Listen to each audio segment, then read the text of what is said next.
December મહિનો પૂરો થવા આવ્યો છે અને પર્સનલ ફાઇનાન્સને લગતા 3 એવા જરૂરી કામ છે કે જેને તમારે 31 ડિસેમ્બર પહેલા પૂરા કરી દેવા જોઈએ. જેમાં સૌથી પહેલા, જો તમે મ્યુચ્યુઅલ ફંડમાં રોકાણ કરો છો તો તમારે નોમિની જાહેર કરવા પડશે, અથવા તો તમે નોમિની નથી ઈચ્છતા તેવું સ્પષ્ટ કરવું પડશે. જો તમે 31 ડિસેમ્બર સુધીમાં આ કામ પૂરું નહીં કરો તો તમારું મ્યુચ્યુઅલ ફંડનું જે એકાઉન્ટ છે તે ફ્રીઝ થઈ જશે. પછી તમે તમારું રોકાણ રિડીમ નહીં કરી શકો. આ જ વસ્તુ ડીમેટ એકાઉન્ટ હોલ્ડરને પણ લાગુ પડે છે. બીજું કામ, નેશનલ પેમેન્ટ કોર્પોરેશન ઓફ ઇન્ડિયાએ કહ્યું છે કે છેલ્લા 1 વર્ષથી જે પણ યુપીઆઈ આઈડી ઇનએક્ટિવ છે તેને તે ડીએક્ટિવ કરી દેશે.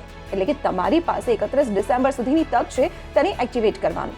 હવે છેલ્લું અને ત્રીજું મહત્વપૂર્ણ કામ છે રિવાઇઝ્ડ લોકર એગ્રીમેન્ટનું.